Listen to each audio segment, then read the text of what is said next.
ও আল্লাহর বান্দারা, আমরা যারা টুপি পরলাম, দাড়ি রাখলাম, নামাজ পড়ি, পর্দা করি, হালাল খাই, কোরআন পড়ি,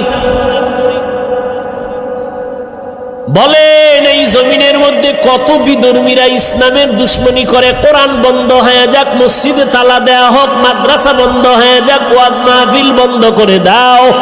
এমন চক্রান্ত নিয়ে বিধর্মীরা কাজে লিপ্ত হয়ে আছে। কেমনে মাহফিল বন্ধ করা যায়, মুসলমানের আওয়াজ বন্ধ করা যায়, মাদ্রাসা বন্ধ করা যায়, হাফেজে কোরআন বন্ধ করা যায়, মাহফিল বন্ধ করা যায়, এত দুশ্মনের মাঝেও আবার একদল তাদের সাথে গিয়া তাল মিলায়, ইসলামের ব্যানার লাগাইয়া এরা ওই মুনাফিক বেঈমানের সাথে গিয়া তাল মিলায় কয় ঠিকই আপনাদের পদক্ষেপ ঠিক আছে, এত ভালো ভালো না, তাবলিগে গিয়া লাভ নাই, তাবলিগটা বন্ধ করে দাও, চরমনাই গিয়া লাভ নাই, চরমনাই বন্ধ করে দাও। কোন